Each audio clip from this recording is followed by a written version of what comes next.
It is a very good afternoon to you, Chad. Good afternoon to you, Côte d'Ivoire, the Comores. Good afternoon to you, Eswatini, Gabon. Good afternoon, Ethiopia, as well as Botswana. Good afternoon, Africa. Welcome to the Friday edition of Africa in Business on Channel Africa. I'm Thami Ngubeni. Well, this is where you get the African perspective. It's where we meet to look at the latest in news, sport and business. We start off this afternoon with the latest from the news desk with Jwalane Tulengwape with your latest news at 4 p.m. SABC News. The African perspective.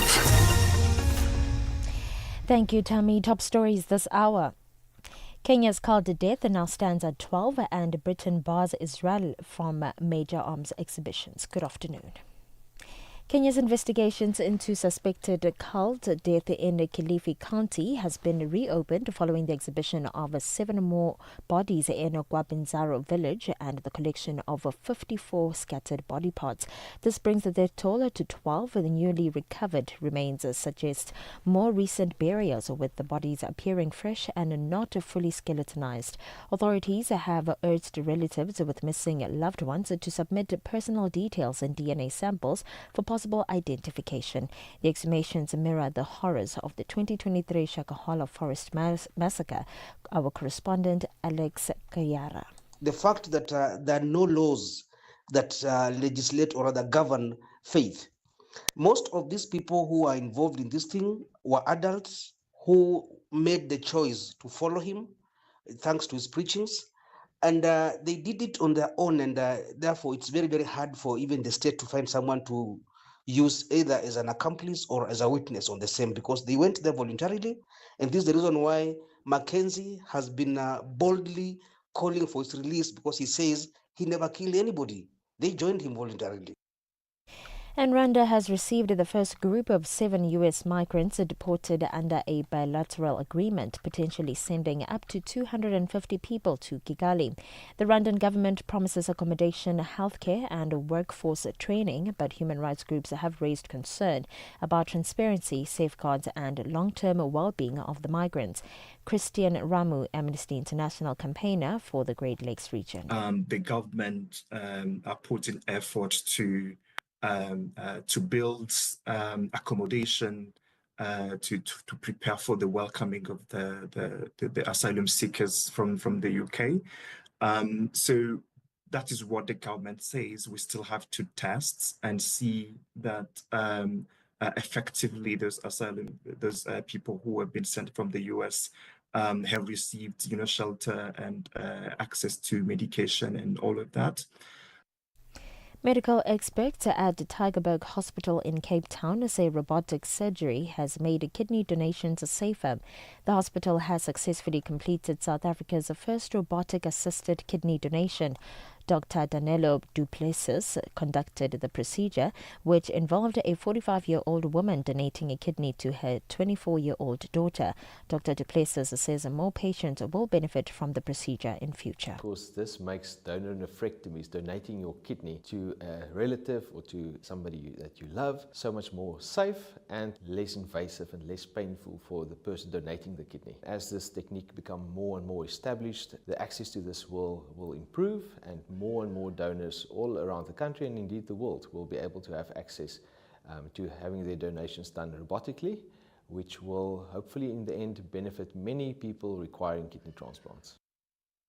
And South Africa's Gauteng Education MEC, Madume Shilwane, will tomorrow host a technical skills festival where learners will showcase certified skills gained through the department's multi-certification skills program.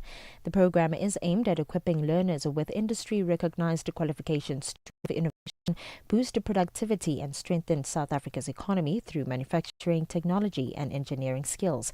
Department spokesperson Steve Mabona. Now, this is where learners will be showcasing certified skills which were gained through the multi-certification program.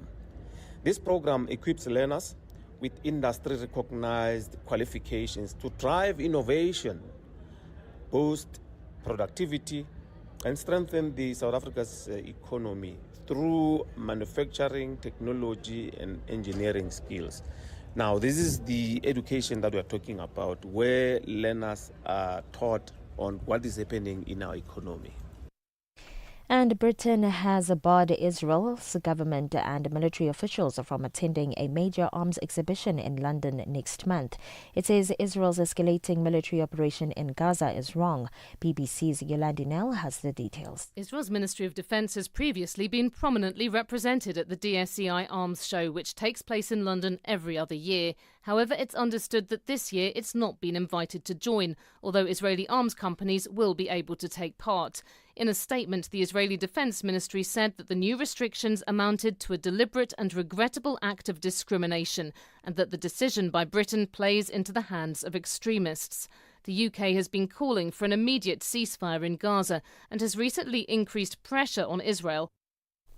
A recap of your top story. Kenya's investigation into suspected cult deaths in Kilifi County has resurfaced, with exhumations of 7 more bodies and 54 scattered body parts, raising concerns of a possible 2023 Shakahola massacre. For any news stories you'd like to share with us, please send an email to newsroom@channelafrica.co.za or call us on +2 711 714 4459. For Channel Africa News, I am Matapela Mahape. SABC News. The African Perspective. In our sports headline, Akani Simbine is poised to earn a huge amount of money at the end of the Diamond League meeting. And Bayern Munich coach says Bundesliga clubs' lack of funds cost them players to the English clubs. I'll be back with these and other stories at the bottom of the hour. Africa means business. Tune into Africa in Business with Thami Ngubeni for the future of the African economy. Channel Africa, the African Perspective. It is exactly 7 minutes after 4 p.m. Central African time. A very good Friday afternoon to you, Africa. On our agenda today on Africa in Business, we'll be talking in just a short while to the CEO of what used to be BankServe Africa. They've now rebranded and have a new name to accompany that new branding. Also on our radar, the impact that the tariffs that Donald Trump has imposed on South Africa already starting to bid effect, as we see Ford laying down over 470 jobs. We'll be speaking this afternoon to the Deputy General Secretary of the Union Solidarity. That and a whole lot more coming up on Africa in Business this afternoon. Do keep abreast of developments and also let us know what's happening in your neck of the woods, and any comments that you'd like to have on the stories that we bring you today. You'll find us on all the various social media platforms. On X, Instagram and YouTube, we are at Channel Africa 1. On Facebook, we are at Channel Africa. We are on Open Views Audio Bouquet. Channel 628. The KwaZulu-Natal Convention Bureau, in collaboration with Milvest Advisory and the city of Umhlathuze, bring you the 2025 Tourism Investment Forum Africa. As a global platform for local action, the Tourism Investment Africa aims to promote the secondary and tertiary cities and regions as attractive investment and tourism hubs. Be part of the movement transforming tourism in Africa. Join us for the TIFA 2025 from August 27 to 29 at Tembela Venue, Richards Bay, KZN, South Africa. African enterprise meets global opportunity. Africa in Business on Channel Africa. It is exactly 9 minutes after 4 p.m. Central African time. Now, BankServe Africa, which is an organization that has played a vital role in South Africa's financial system in facilitating electronic card and cash payments for over 5 decades, has changed its name. Starting from today onwards, BankServe Africa will now be known as Pay Inc. The company organization says the rebrand represents more than a change of name, but rather reflects its renewed purpose by positioning itself as the trusted partner in building a digital payments ecosystem that is secure, efficient and inclusive for all. Joining us this afternoon is the CEO of Pay Inc., Stephen Linnell. A very good afternoon to you. Welcome to Africa in Business. Good afternoon, Thami, and good afternoon to your listeners. Are you getting used to the new name? Well, it took me about a year to remember the first one. I've been now given 12 hours to learn this one, but it's a lot easier than the former one. Oh, well, all right. So I guess we'll give you a pass on that one. Thanks, Tommy. Let's perhaps get an understanding, Stephen, of what it is that motivated the decision to rebrand. I mean, after 5 decades, it's a good 50 years, Bank Serve Africa, a very common name. It just easily falls off the lips of every South African who's engaged with it because it's been so key to the financial system. Why the rebranding? Absolutely. Banks of Africa really did reflect our past particularly well. We formed mostly out of a services company for our bank partners. We ran clearing payments on their behalf. But over time, assessing the landscape that was changing for payments and the critical need we felt and that South Africa and the region at large had for digital payments, we decided that that legacy name didn't sufficiently represent the future that we were hoping to contribute towards. And as you said, that the new name is a lot easier to remember, but really the pay element talks very critically as to what we do, but the ink component talks to why we do it. And as you mentioned in your brief, we are looking to drive inclusive economic growth through digital payments. And so we feel that the new name captures that singular purpose far more acutely. And how will this rebrand, the new name, the new purpose change the way that customers, banks, as well as businesses engage with your services? Yes, so I think this is where the inclusive element of our name takes on a second meaning. So the primary meaning is around financial inclusion, but the ink also represents inclusive. And so our current customer base is largely constructed by the local banks. And we believe that for South Africa and again the region at large to expand digital payments to the underserved markets, it needs really a coalition of a much wider participant base. And so we think in changing the name and aligning it with our current strategy, it will be able to crowd in a greater number of intermediary customers that will in turn reach out to the breadths of the market. So this is something that's actually being driven equally by the central bank in its amendment of the payment regulation of South Africa, which is looking to bring in non-banks into the payment clearing and settlement layers. And I'd like to look at your tagline, making great connections. Is there more to this tagline than meets the eye? And how does it, if at all, reflect the company's future direction? Well, we do tend to sit as the quiet center of the payments ecosystem.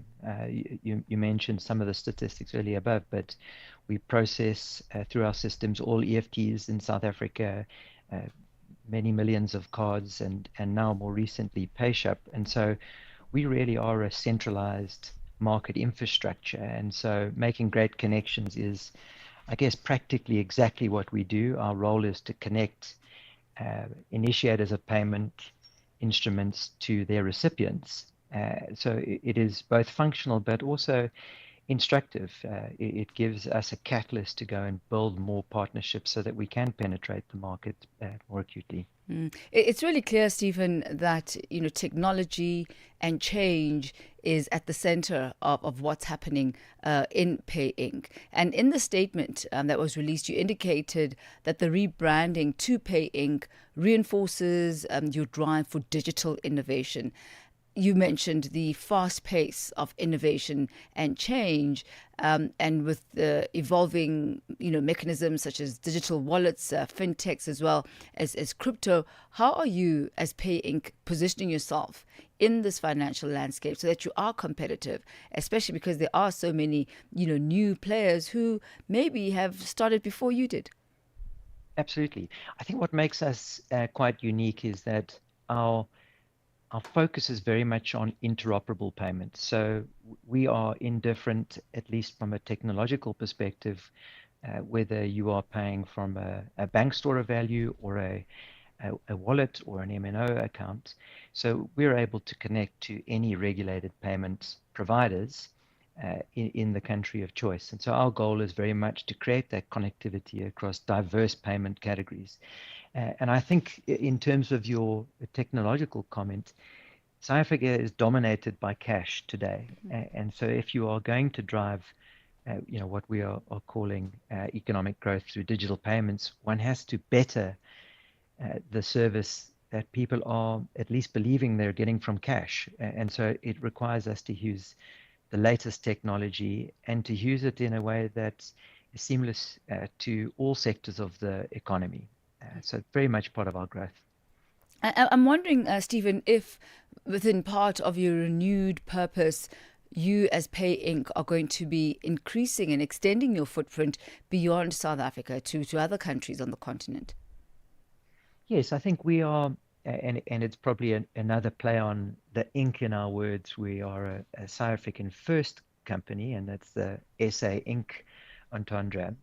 But we know that the South African economy has a nexus with its region, its trading partners, and its remittance corridors, in particular the SADC community.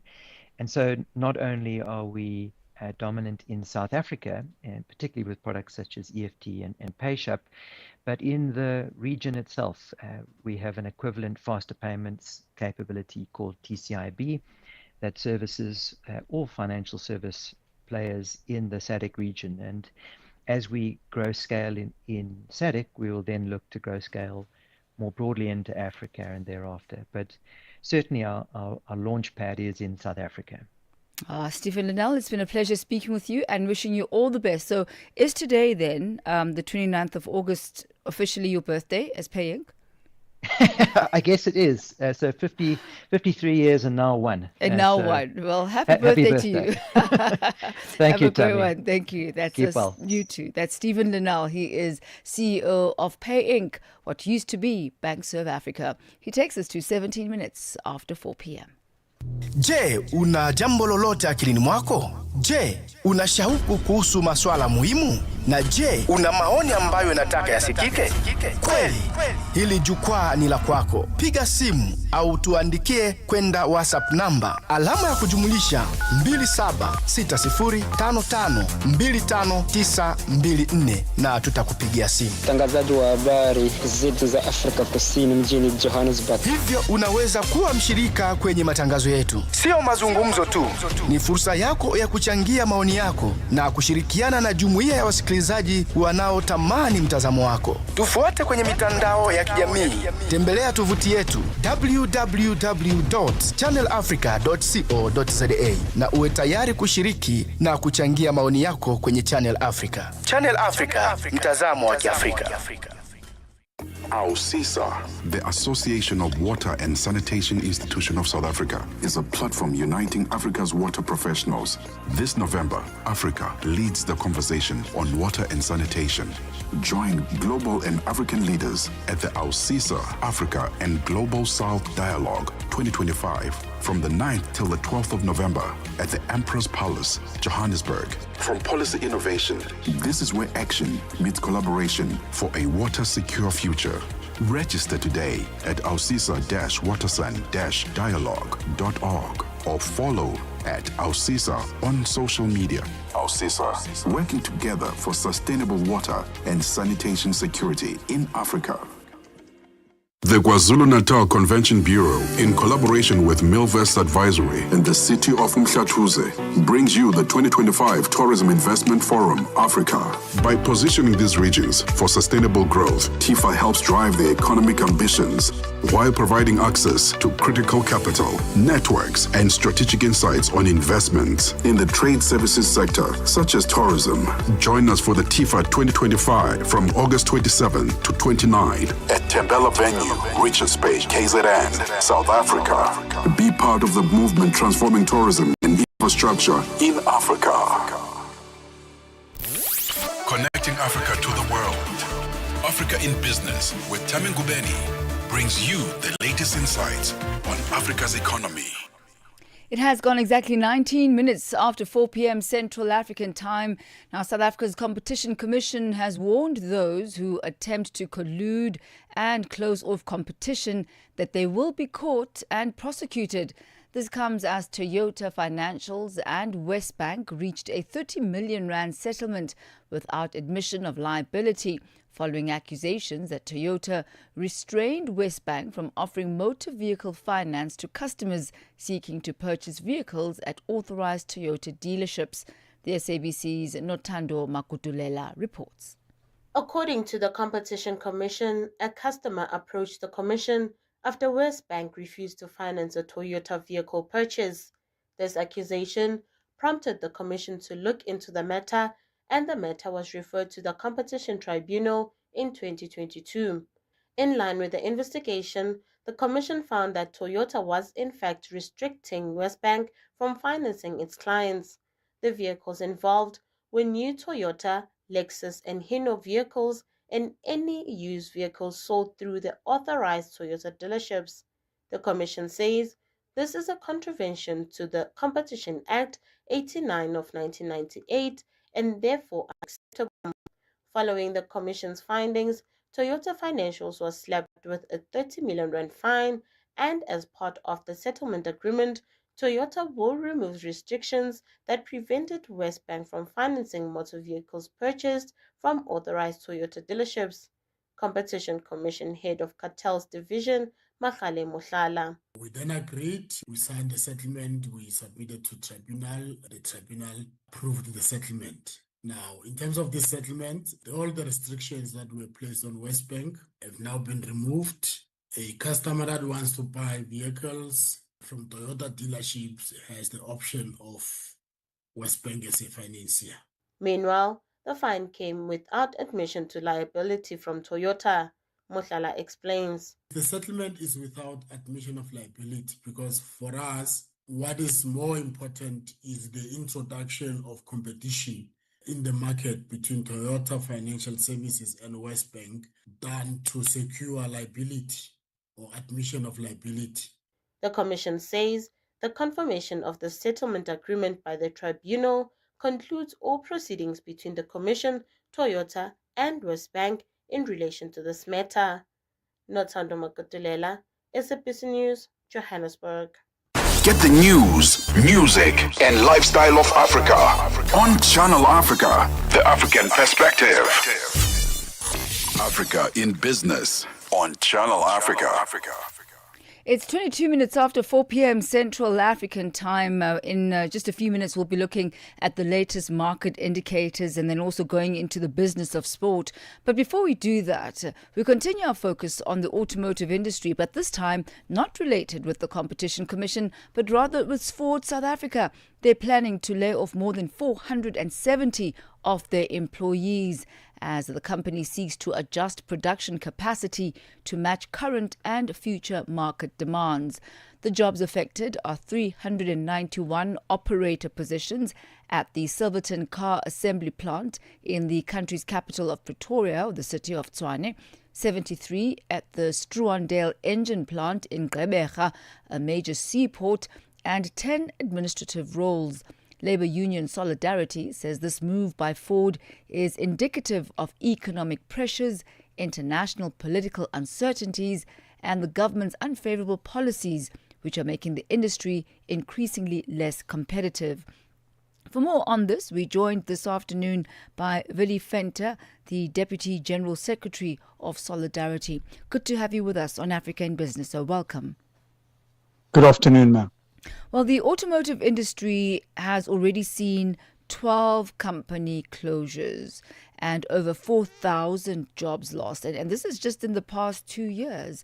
What does Ford's retrenchment spell for the sector? And what more can we expect if nothing does change? Well, I think for the last couple of months, not couple of months, few months, there's been warning signs issued from major car manufacturers in the South African vehicle manufacturing industry around economic pressures and the pressures that they have to sustain their viability with. And I'm thinking of, for instance, Toyota South Africa. We had Mercedes South Africa also indicating that they are under pressure. And we also know that Nissan South Africa is also reassessing their footprint not just internationally, but also in South Africa. So it's been coming for a while that we've been seeing these warning signs. They are specifically highlighting the ports that are not necessarily accommodating the exports and the on-time delivery as it should. They've also indicated that imports for local car sales are indicating that it's on an upward trend, and mostly from China and India. So they have to compete with imported cars whilst they have to invest and manufacture from scratch in South Africa. And for these last few months, none of them has really indicated that job losses would be imminent. Ford's notification that we received is the first of that.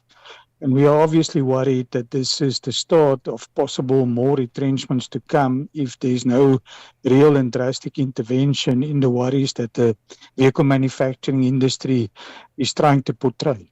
And maybe let me, ask you a bit more about that. What is it exactly that needs to change? What needs to turn the tide for the industry? I mean, you've identified some economic pressures, but you've also highlighted international political uncertainties as well as the government's unfavorable policies as the key factors. But let's look at solutions. What needs to change?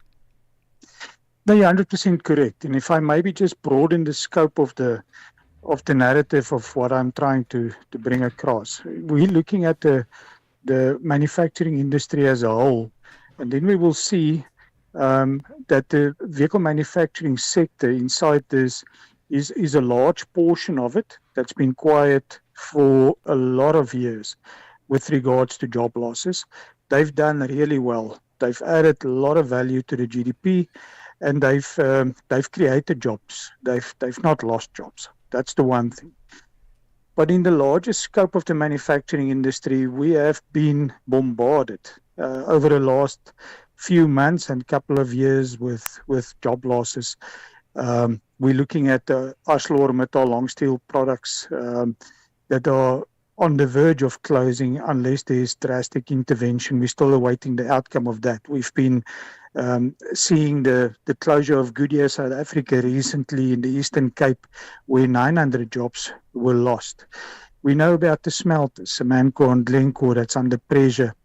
And a lot of that, together with Goodyear, indicates that there are policy problems. There are, for instance, imports. I'm calling it cheap imports. That impact their compatibility or competitiveness, and there's something that needs to be done to balance that situation. We're not indicating that there should not be any imports, but I mean we have to be realistic in terms of tariffs, etc., to protect local manufacturing and make them competitive, or assist them to make them competitive to export and to compete locally. A lot of the other reasons, or some of the other reasons that they mentioned, sorry ma'am for interrupting you, is obviously the manufacturing cost that we can bring back to transport cost, we can bring it back to electricity cost, and that's all over the spectrum of the manufacturing industry, not just vehicle manufacturing. But it's at this point in time unclear exactly in Ford's situation what is impacting their market. They have indicated that they planned for 165,000 units to be produced at the Silvertondale line. They have to now adjust that plan to reduce it by roughly 50,000 units, and that's quite a lot. That's a third of their production that they estimated that's being reduced. And we need to understand, and we will probably understand through the consultation process, why there's that large reduction in their estimate and what the reasons are for that. And then from there we can work and try and find solutions. You know, as you're speaking, I'm reminded of what's currently happening now in the United States. And I wonder if that is a possible solution for you as Solidarity and the industry at large. Because right now, the Department of Commerce, they've conducted an investigation into what is called, quote unquote, the dumping of non-corrosive steel in the United States. Obviously, that has impacted the domestic market. And they found about 10 countries, including South Africa, to be guilty of that. And so they're going to be imposing additional tariffs on those countries and the importation of steel. Could that be a solution for us as South Africa? Absolutely. You are 100% correct. Obviously, I'm only saying that we haven't started consultation, so I'm not sure what exactly the reasons would be for the reduced estimate at Ford. But you're 100% correct. That was one of the main reasons listed at Goodyear South Africa's closure. There's dumping taking place for cheap tires imported from especially the East, and they cannot compete with those finished products. Steel, very much true. I mean, ArcelorMittal has been claiming the dumping of steel for a long time now, and that it's not being monitored the way it should be. So it's very realistic to believe that the import of vehicles that are manufactured outside of the borders of South Africa, they are not impacted by the production cost that the local OEMs have to sit with. So they have the unfair disadvantage in terms of that. And I believe that there are obviously taxes and tax implications that go with that. And we have to be realistic that those sorts of interventions and adjustments needs to take place. And we need government to assist that process. We've been calling for that for a long time now, as Solidarity, that we need government's intervention and participation in these over the the global manufacturing industry in South Africa, because it affects a lot of sectors. It certainly does. It certainly does. Really, unfortunately, we're going to have to leave our conversation there. But we thank you so much for just bringing this to the forefront once again. And also, as you say, the investigations that are to continue, Ford being the first, and who knows what will follow after that. We thank you for your time, sir. Thank you very much. Thank you. That's Willie Venter. He's the Deputy General Secretary of Solidarity. He takes us to the markets desk, where Thabiso Lehoko is standing by with your latest market indicators. Business news on Channel Africa. The African perspective. Thanks to Thami, and good afternoon. $1 in South Africa will cost you 17 Rand 67, Botswana 13.31, Namibia 17 Namibian dollars 67, and in Zambia it's at 23 kwacha 40. In Kenya, the dollar is trading at 128 shilling 561. Ethiopia 143 birr 8. Uganda 3,000 shilling 535, and in Tanzania it is trading at 2,000 shilling 500. Nigeria 1,535 Naira. In Egypt, the dollar will cost you 48 Egyptian pound at 545, Tunisia 2 dinar 885, Algeria 129 dinar 8, and the Moroccan dirham is at 8956 to the US dollar. In Angola, the dollar is trading at 912 kwanza, while the Congolese franc is at 2,850 to the US dollar. Gold is trading at $3,413. Platinum, $1,342 per ounce. Brent crude oil is at $68.23 a barrel. For any business stories you would like to share with us, please send us an email to newsroom@channelafrica.co.za or call us on +2711 714 4459. For Channel Africa Business in Johannesburg, I'm Thabiso Lehoko.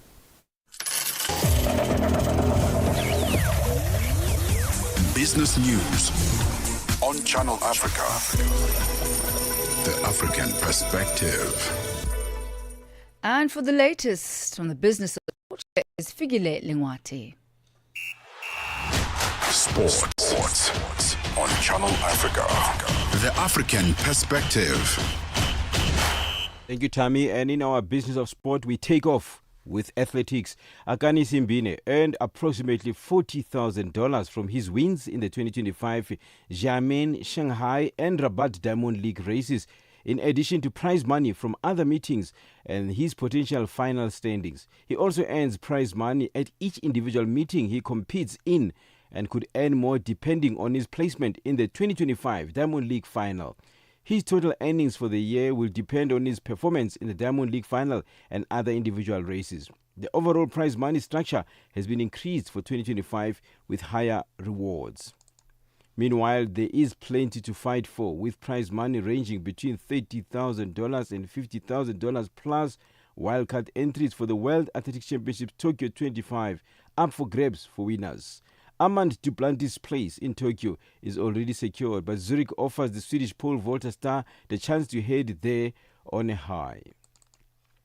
Reigning African Coach of the Year, Thabo Matebedi, says his athletes Bayanda Walaza, Sinesipho Dambile and Gift Lotlela have funded his trip to Italy to assist them ahead of the World Championship. With the World Senior Championship scheduled for the 13th to the 21st of September in Tokyo, they want their coach nearby to guide their preparations. Many South African coaches miss out on overseas training camps due to funding challenges, but Matebedi considers himself fortunate that his athletes are stepping in to make it possible. Wow, so what happens is that the athletes have the contract with their manager who's managing them, and then they also have these are pro athletes, they also have a contract with the coach. So one of the things on this contract is that they are using their funds to pay for the coach to travel with them on a big championship. So they choose which big championship they need their coach, and then the money is from the athlete. So three of them, what they do is that they look at the manager will look at the amount of how much it costs, and then they will start paying for it, and they will pay for me from there on.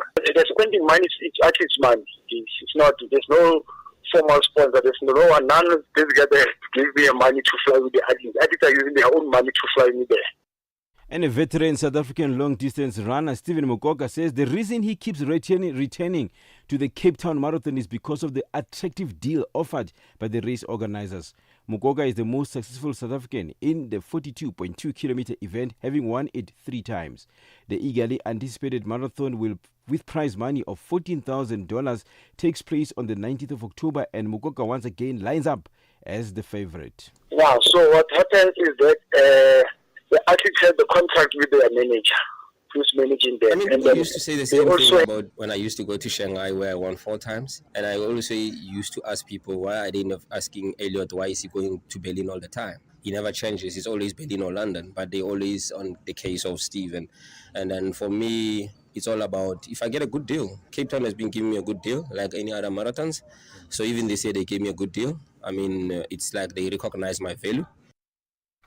And we end with the Bayern Munich coach Vincent Kompany says German Bundesliga clubs are struggling to keep hold of their best players due to the financial strength of the Premier League, with English teams benefiting from the huge amount of TV revenue. Kompany says what he remembers going with Burnley to the Premier League, all of a sudden you have TV money coming in and it's $135 million for promoted teams. For any sports stories you'd like to share with us, please do send an email to newsroom@channelafrica.co.za or call us on +2711 714 4459. This is Channel Africa Sport with me, Figile Lingwati. Sports on Channel Africa. The African perspective. Mornings made better with Peter and Asanda on Rise and Shine, weekdays 6 till 9. Former politician and diplomat, he's the leader of the Democratic Alliance Party at one stage, and also served as South Africa's ambassador to Argentina, Uruguay and Paraguay. Ambassador Tony Leon, if you were party leader now and in the GNU, what would you be pushing for? I can speak with some direct experience because, as you might know, I was actually one of the negotiators of the GNU last year when it was formed. What I'd be pushing for is to hold the government's or the president's feet to the fire on actually operationalizing the agreement that was implemented. Unfortunately, that agreement has been honored only in its breach. And I think, go back to basics and just say, okay, we're not going any further with this arrangement until we actually implement these steps. Mornings made better with Peter and Asanda on Rise and Shine. Africa in Business on Channel Africa. It is exactly 20 minutes to 5 p.m. Central African time. Still coming up in just a few moments, our weekly conversation with Victor Khomusano as we focus on the leading business stories on the African continent. We'll be looking at Nigeria as well as the DRC and Kenya, amongst other stories today. But we begin here with the 8th Africa Business Tourism and Meetings Incentive Conferences and Exhibitions, otherwise known as MICE. The masterclass took place in Johannesburg, South Africa this week. The event, which concluded on Thursday, was hosted by Africa Tourism Partners. It provided vital insights as well as forged strategic relationships within the African MICE ecosystem. It also brought together a diverse group of professionals and stakeholders from the African tourism and eventing industry. Sese Sekhalo attended the event and has more on this story. The annual Africa Business Tourism and MICE Masterclass was established in 2018 as a capacity building and refresher program. It is attended by people from various African countries. The organizers say there are 10 areas of discussions this year, among them artificial intelligence, talent management, generation gaps between the sector, how both the young and old can learn from each other, and many more. The global political situation is also a topic of discussion to prepare the sector. The Chief Executive Officer of Africa Tourism Partners, Kwache Donko, elaborates further on this.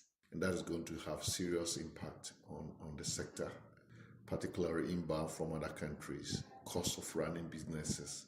So the amount of money that is going to be spent on MICE is going to be impacted on. So for this reason, we wanted to share with delegates some of the opportunities, some of the threats that these geopolitical dynamics will bring to the industry. And people should pay attention to that and make sure they are able to identify the opportunities rather than spending a lot of time looking at the challenges that this is posing. Among the attendees was the South African National Taxi Council, SANTACO, which is the national representative body of the taxi industry in South Africa.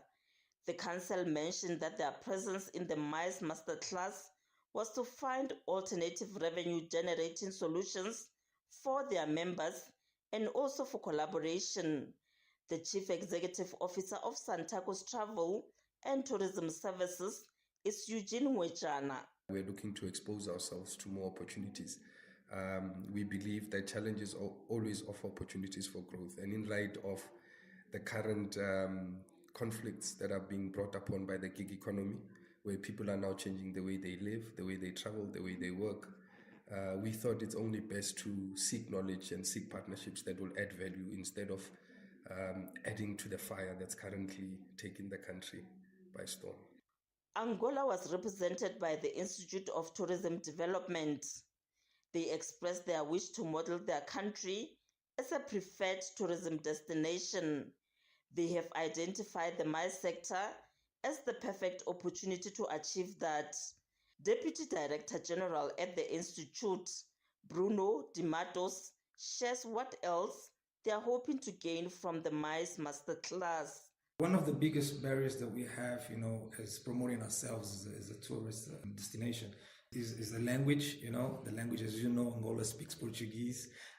So we're trying to get a sense of, how difficult it is for us to develop a strategy, even though that we are a non-English speaking country.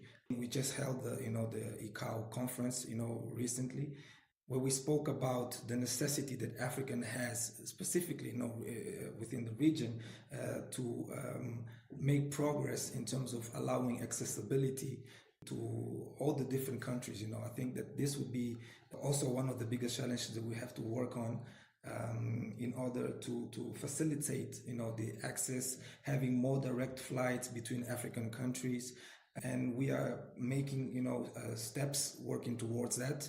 And this is the kind of environment that we want to be in, because these are people that not only know about the sector, but can also connect us with other countries.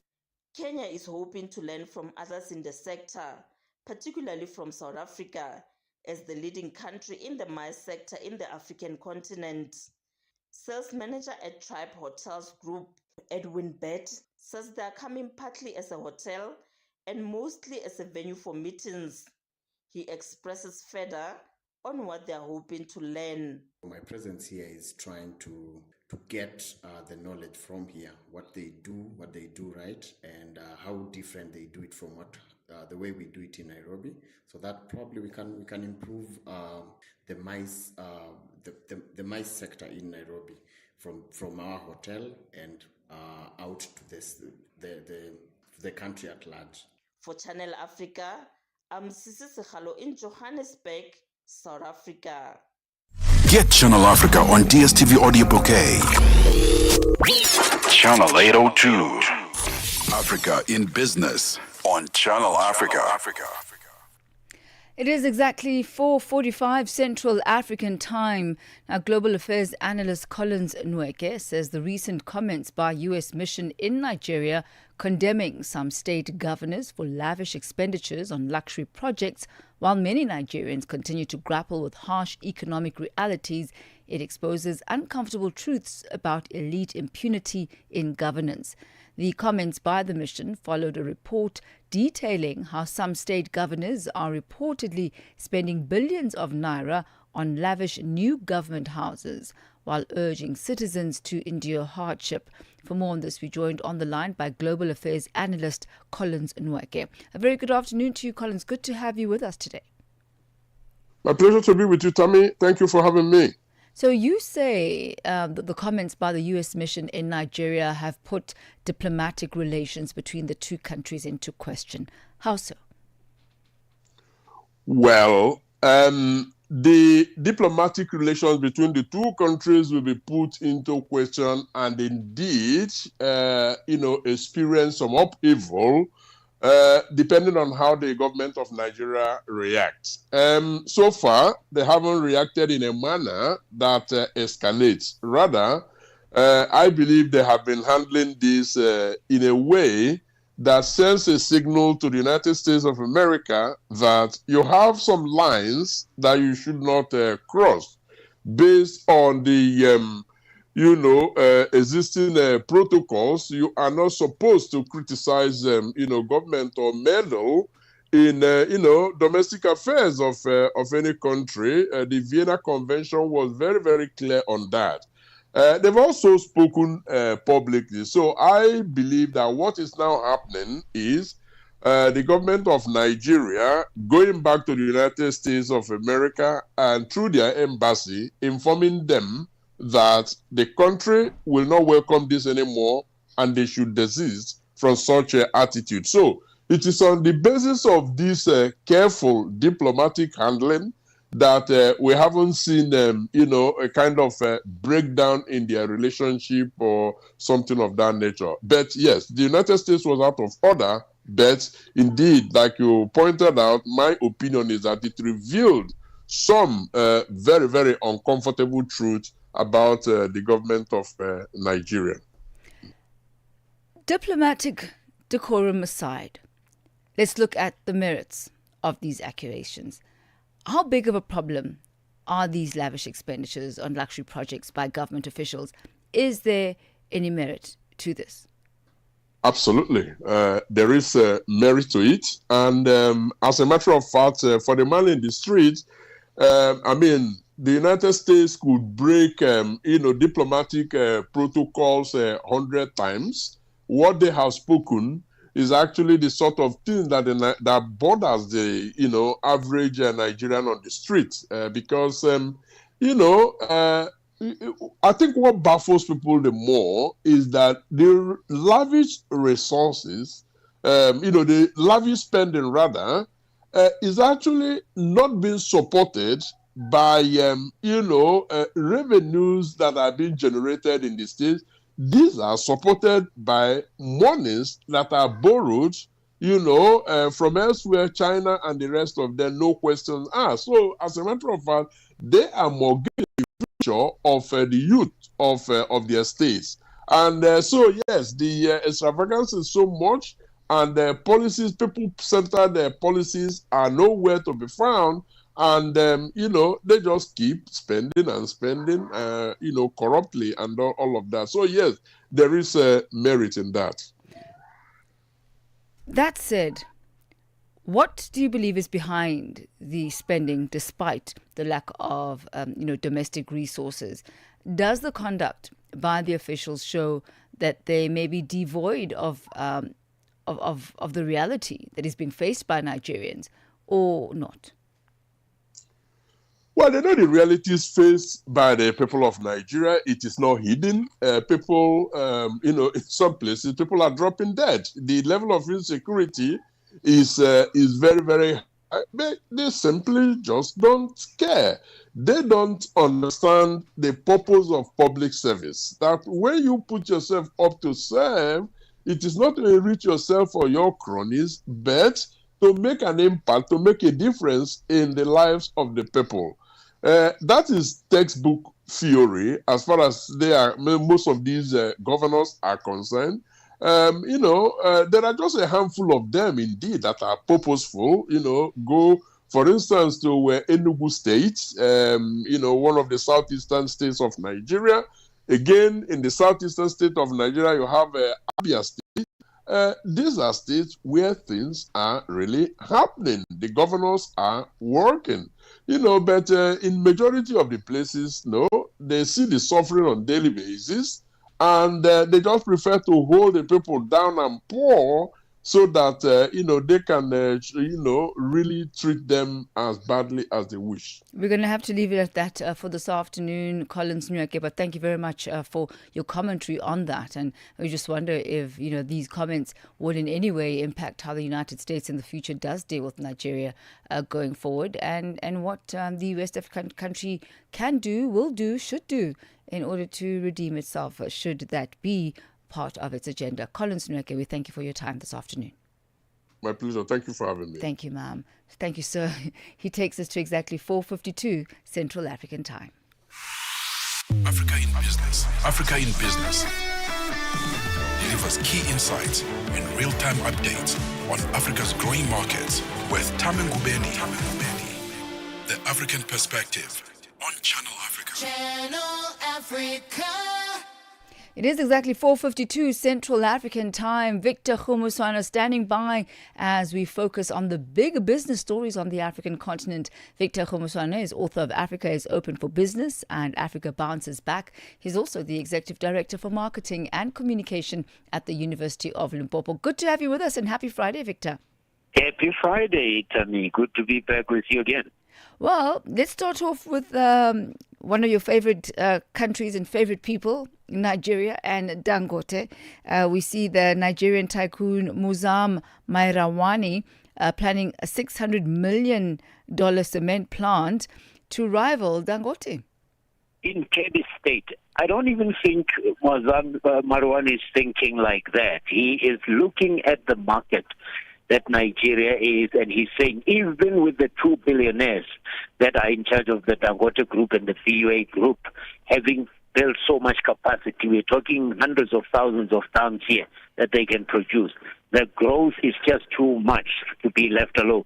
This is a man whose business in 2011 started with the shipping of fertilizer and shipping of cement, so he knows the industry. Although the group has now, the MSM group has grown into fintech, oil and gas and others, he still realizes that ahead of his listing in the U.S., which he has announced he'll be doing a $225 million IPO, he has a gap that he can still fill, because Africa and the infrastructure that's happening, all the intra-Africa trade that's going on, will require that somebody should be able to build the railroads, the the roads, the ports, the harbors, and cement goes into all of that. That is the rationale behind MSM Group doing what you're seeing about $600 million by the standards of people like Dangote is not a lot of investment, because Dangote's last investment was $20 billion in building the refinery. It certainly pales in comparison, but what we are seeing, as you've highlighted there, more parties, taking advantage of the market that already exists in Nigeria. And looking at the DRC, another lithium exploration rights being granted? Yeah, Cobalt. This is a Canadian, I think. It's a Canadian company. And the shareholders are the PHP Group, the Andreessen. Andreessen is a U.S. venture capital company. And then there's a company from Norway, Thami, Equinor, ASA, which if you look at Norway, you know that these are guys who know how to invest. But the two main captains of this ship are Jeff Bezos of Amazon and Bill Gates of Microsoft. They got 7 new permits to explore for lithium in the southeastern parts of the Congo. And that is a bit dicey because there is a dispute with an Australian company called AVS Minerals. They had their contract terminated by the government of the DRC. So that could come back and be a dispute that could hold back this deal. But I suppose if you're in a country like the DRC that has among the largest deposits of lithium, the world's largest cobalt deposit, and second largest copper deposits, among others, including tantalum, you are going to take a leap of faith anyway. After all, these are among the world's richest people, so they are not short of investment. But that's why they can attract the likes of Equinor in Norway and BHP Group to come along for the ride. And we see Interpol, they're also cracking down on illegal Bitcoin miners and cyber crooks across Africa. That has been a problem for the longest time. That's the problem, Thami, with innovation. We are told Bitcoin is the future. And the problem, people who are opposed to Bitcoin are always saying, you cannot just self-regulate when you are dealing with people's reserves. Because remember, Bitcoin, the rationale of these kinds of currencies is that you don't need the central bank. Fiat currency or fiat currency is not the way to go.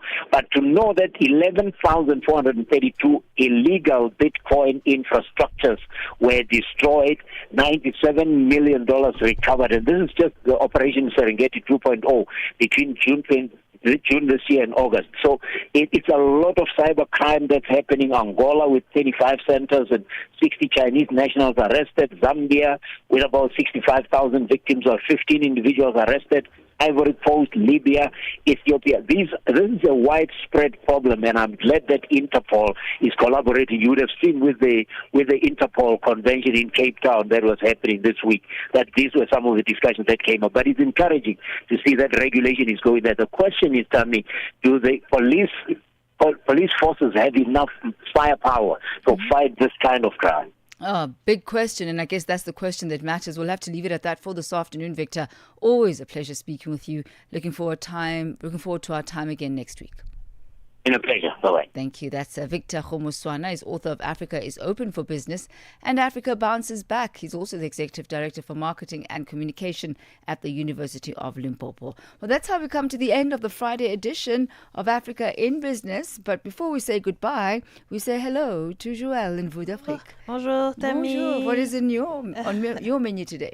Alors, sur Vue d'Afrique aujourd'hui, on va parler des pourparlers entre Congolais pour la paix dans l'Est. Et nous parlerons aussi de la Guinée.